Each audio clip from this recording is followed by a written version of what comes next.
Today, we're diving into something that's going to change the way that you research, the way that you create your content, the way you brainstorm, and a lot more. It's really good. It's going to be kind of like having a personal AI assistant that actually understands your notes, which is pretty good. Hi, I'm Terry Brock. I'll be your host here, and I'm joined by the lovely and charming Gina Carr. Gina, this is a pretty incredible little tool we're going to be talking about. It really is. It's more chiseled in some ways than what we've been using for the most part of ChatGPT and Perplexity. And it really does allow for some very specific uses that I think our folks are going to love to learn about. Yeah, I think so. And what we're talking about here is NotebookLM, which is from the folks over there at Google. They have put this together, and it's something that's going to help you a lot, getting a summary of your work and a lot of other things. So let's start with that, the summary of your work. What it does is it can take this document that you have. Let's say you've got a PDF that's, let's say 50 to 100 pages. First of all, you can feed that in there. It will take it, and then it can give you a summary of that, which is really nice. But then also you can find multiple copies. I think this is something that's pretty handy, that you could take one, two, three, or more documents that you could put in there and be able to get a summary of all of those. Gina, this is something we've been looking for a while, to be able to see how to do that. What has been your thoughts on this as we're kind of getting into this NotebookLM thing? Well, what's so cool about it is that you can grab specific sources of content that you want to use for your research or your analysis, rather than having ChatGPT or Perplexity, which is pulling from the entire internet as well. You can be more specific with it, and it can also be private. So I like that it can be proprietary or confidential information versus just the web in general, which is much more broad.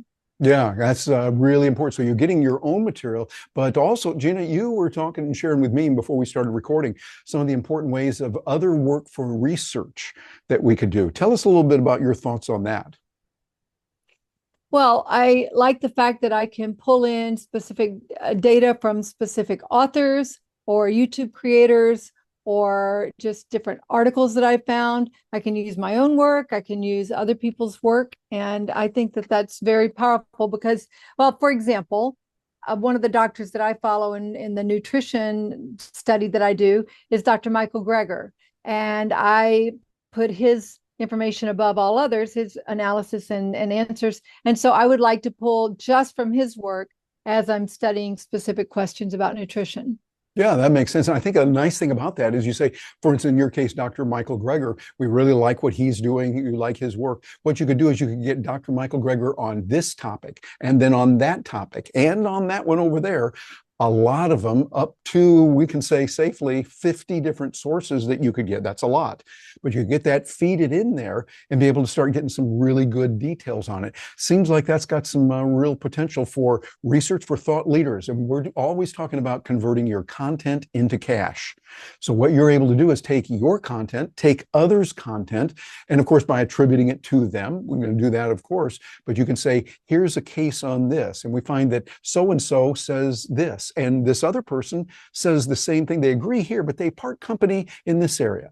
And over here, there's another one that does this. Now you're getting to be much more renowned as someone who can take a scholarly approach, so that you're not looking at just one thing. Here's what I think should be done. Rather, you're saying this person does it this way. This source over here is different, and this one over here is a little bit different also. So now you're getting a good summary of all of those. Gina, to me, that seems like can give someone a real competitive advantage.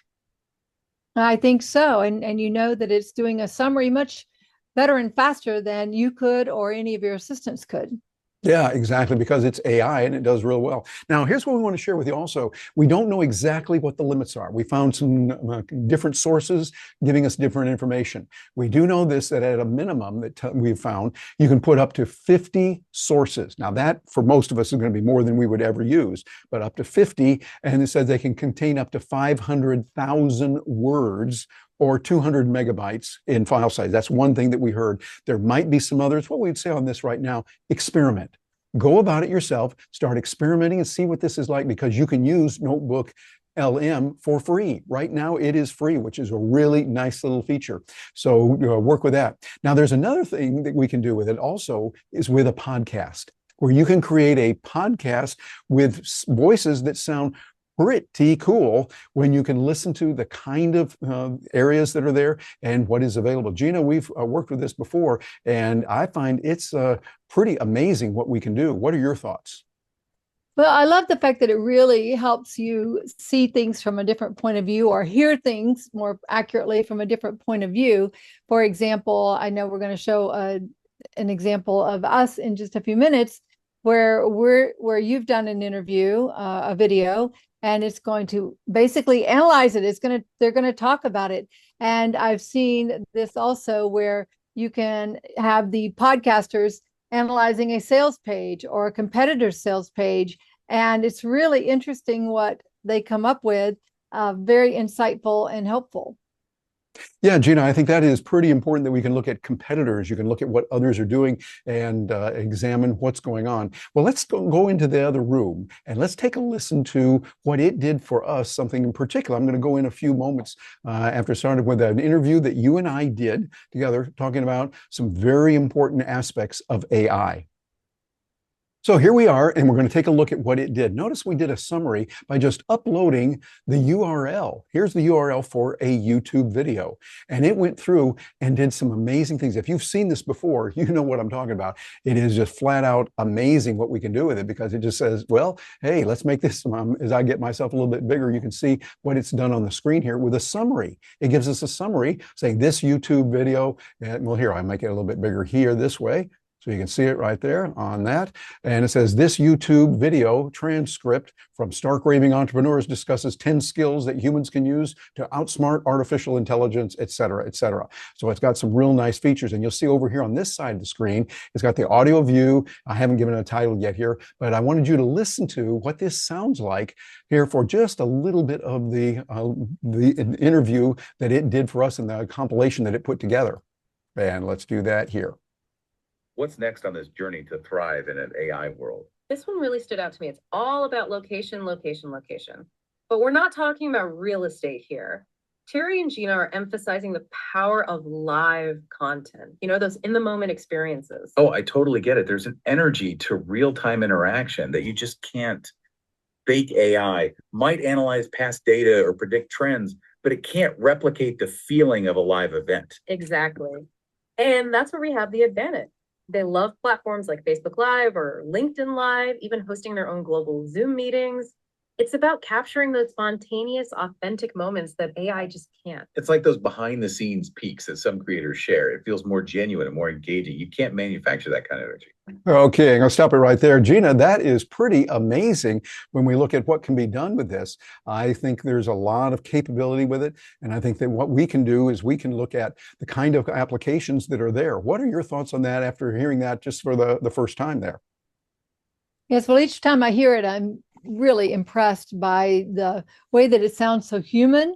They really put emphasis in on the tone of the voice and the emotion that's coming through the voice and the interesting aspects. So I really enjoy it, and I can see where it's so helpful for listening as well as for analyzing other works. Yeah, I think that's got some real capabilities. And when you think about it, let's look at some of the practical application. After we get past the gee whiz, golly, wow, that's really nice. We're hearing voices that sound like real people doing it. But think about how you could take a URL of a video that's on YouTube, you like it, you think this person had a lot of good things to say about a particular topic, and you want to get a quick summary. I've seen around 10 minutes or so, sometimes a little bit more, is what it does on this particular aspect of it. And that way you can listen to it from other points of view. You're able to hearing what this person said. You're able to hear what this person said, what this one did, and put together a compilation of all of them so that you're getting a good, well-rounded, scholarly point of view of what's happening. Or so it might be just want to hear what the other competitors are saying. All of that comes in together, and it makes it really, really nice for learning and for giving you a competitive advantage to turn that content into cash, because you're going to stand out in a favorable way in a crowded marketplace. This can give you as a content creator a real significant advantage. And there's another way you can use it as well. One of the things that is going to be great for many of people that are watching this, are Stark Raving entrepreneurs, are in coaching or in consulting. What you can do is we're now as a regular basis recording many of the consultations that you have, keeping it private, and of course always with the permission of the person you're recording. Always do that. Whatever the law says, I recommend doing that. Make sure they've got permission that you're doing it, and then you can go back over that. And here's a key. And matter of fact, Gina, in just a moment, I want to get your opinion on this, because you do a lot of consulting, a lot of coaching, like I do. What you can do is you can record a session, again, with permission, and you record what that person had to say.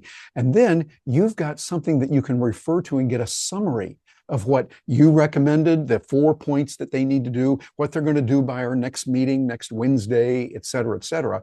But then also you can keep a collection of those over time. Let's say you're working with someone, as we often do, over an extended period of time, several months. So it might be 3, 6 months, maybe a year or so. But what you can do is you can get a compilation of all of that, all of those, feed them in, because remember, going up to 50 documents and maybe more with the PDFs that you have or the TXT files, you feed those in there. Now you've got a collection of information of what you said to your client over a period of time, and you can start seeing patterns.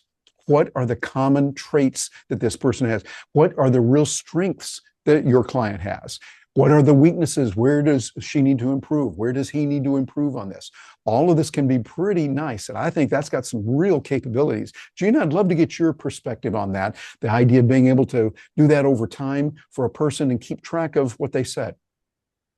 Well, I think it's wonderful because it's almost as if it's a third-party observer who is reading the transcript of your sessions, your meetings, and giving you feedback on it. So it's almost like a boss without having a boss. So imagine if you did have a boss or a coach who could coach you on your coaching. That's essentially what this is going to be like, but it's all private. You're the only one who sees it.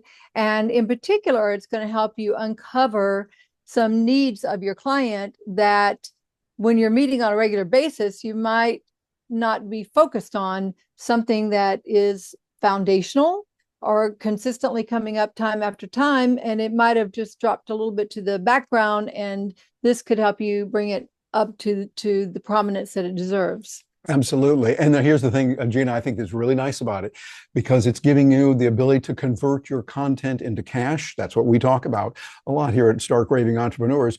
You get that content of being able to talk to someone over a period of time.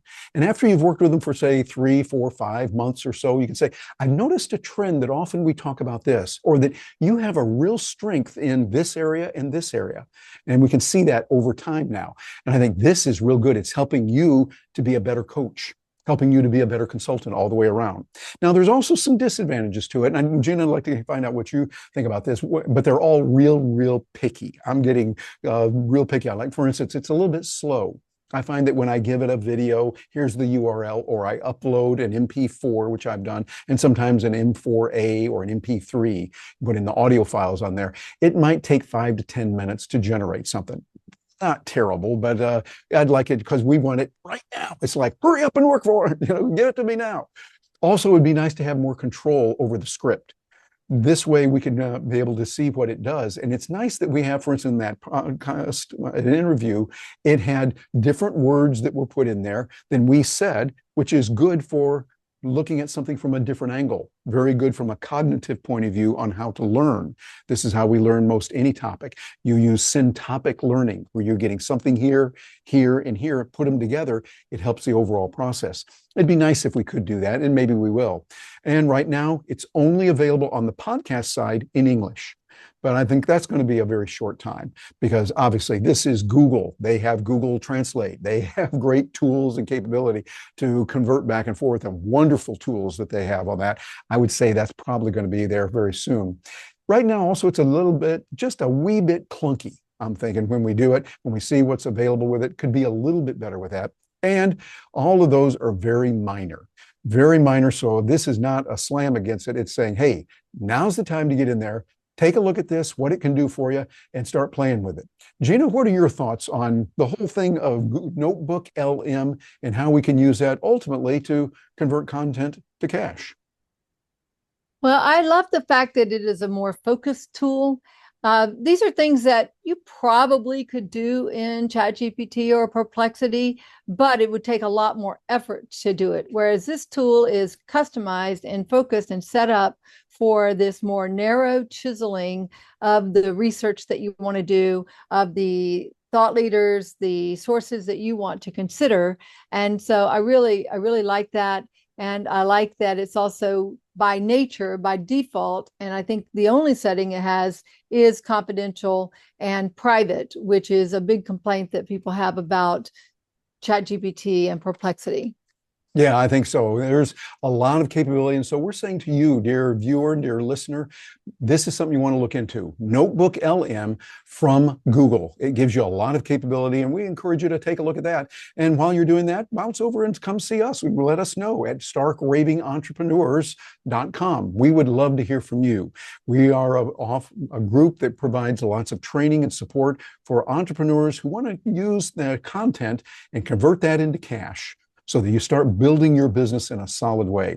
So we're going to be talking to you about a number of different capabilities that are available. We want to see what you can do with this to really build your business. Thank you for joining us today, and be sure and join us for some other video. We've got a couple of choice videos here for you to look at afterwards. They're going to help you in building your business. For Gina Carr and our team here at Stark Raving Entrepreneurs, I'm Terry Brock. Thank you very much for joining us today.